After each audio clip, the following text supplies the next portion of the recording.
Olá, sejam muito bem-vindos. Quem nunca olhou para um problema e sentiu que, bem, os recursos que tinha eram pura e simplesmente insuficientes? Hoje vamos explorar um princípio absolutamente fascinante que encontramos em histórias intemporais: a incrível transformação da escassez em abundância. É sem dúvida uma ideia que nos desafia, mas que também nos inspira. Vamos mergulhar nisto?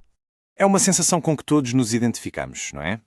Olhar para uma necessidade gigante e depois para os recursos que temos à mão e a conta simplesmente não fecha.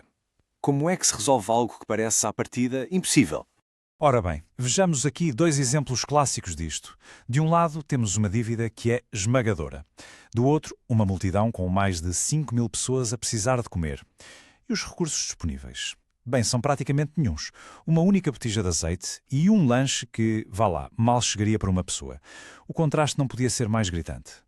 O que é realmente fascinante é a mudança de perspectiva que estas histórias nos propõem. Reparem, a primeira pergunta não é o que é que falta, mas sim o que é que já existe. A solução começa, portanto, com uma avaliação honesta do ponto de partida, por mais insignificante que ele pareça. E olhem só para a sinceridade desta resposta. Não há aqui tentativas de esconder a pobreza ou de florear a situação. É uma apresentação crua e honesta do único bem que existe, por mais pequeno que seja. É neste ponto de partida, nesta verdade nua e crua, que a transformação começa a ganhar forma. E este padrão, curiosamente, repete-se. Quer estejamos a falar dos pães de cevada, que na altura eram considerados o pão dos pobres e dos peixes de um rapaz, ou da tal botija de azeite da viúva, o ponto de partida é consistentemente algo humilde, algo que poderia ser facilmente ignorado ou até desprezado. E aqui está a primeira grande lição. A transformação não acontece do nada, como por magia. Começa com a vontade de oferecer o pouco que se tem, mas oferecê-lo de coração. É uma mudança de foco fundamental. Sair do lamento pela falta e ir para a coragem da oferta. Mas, atenção, ter alguma coisa na mão é só o começo.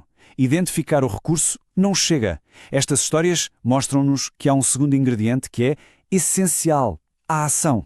Um passo de fé concreto perante o impossível. Vejam só as instruções dadas à viúva. São super específicas, práticas e, vamos ser honestos, um bocadinho estranhas. Pedir jarras vazias aos vizinhos? E quantas? A resposta é não poucas. Isto exigia não só um trabalhão, mas também uma dose gigante de confiança e de obediência perante o que parecia ilógico. Vemos um paralelo nisso na alimentação da multidão.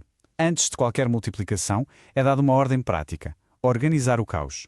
As pessoas são instruídas a sentarem-se em grupos. Ou seja, a organização veio antes do resultado extraordinário. A ordem preparou o caminho para que a abundância pudesse ser distribuída de forma eficaz. Esta frase ilustra o princípio de forma brilhante.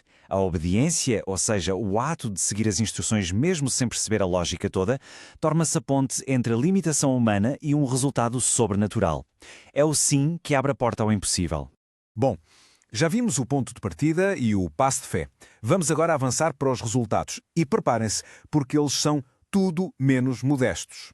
Na história da viúva, o azeite começa a sair da sua pequena botija e a encher as jarras vazias que ela pediu emprestadas. Uma enche-se, depois outra e outra. Mas quando é que parou? Qual era o limite deste milagre? E aqui está a resposta, que é surpreendente.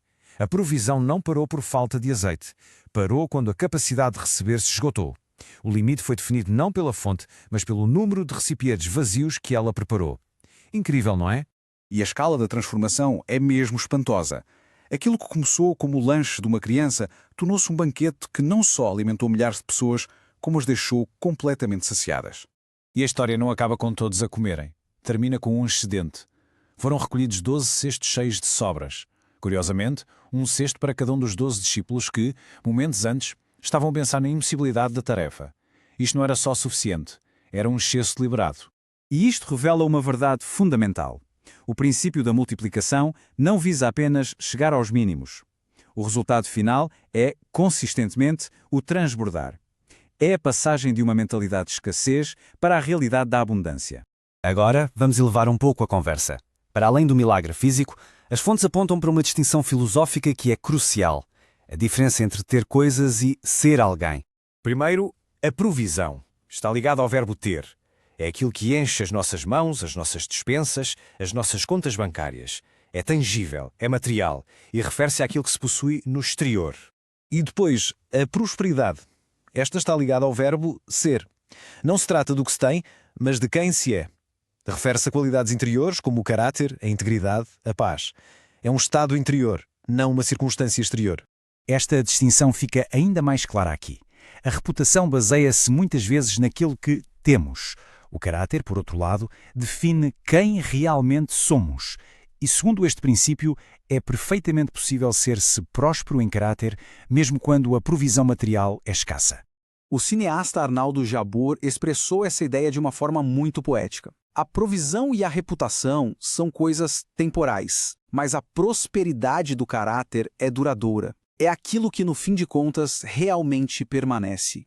Portanto, para resumir, começa-se com um insignificante, dá-se um passo de fé e obediência, testemunha-se uma multiplicação que resulta em abundância e, mais importante ainda, aprende-se que a maior riqueza é a prosperidade do nosso ser interior.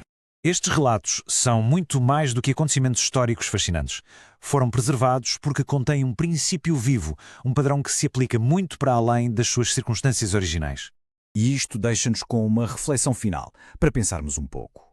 Na vida de cada um, seja um talento, uma ideia, um pequeno recurso ou um simples ato de bondade, qual será a botija de azeite ou os 5 pães que, se oferecidos com fé, poderiam ser o ponto de partida para algo verdadeiramente extraordinário? A resposta pode estar bem mais perto do que se imagina.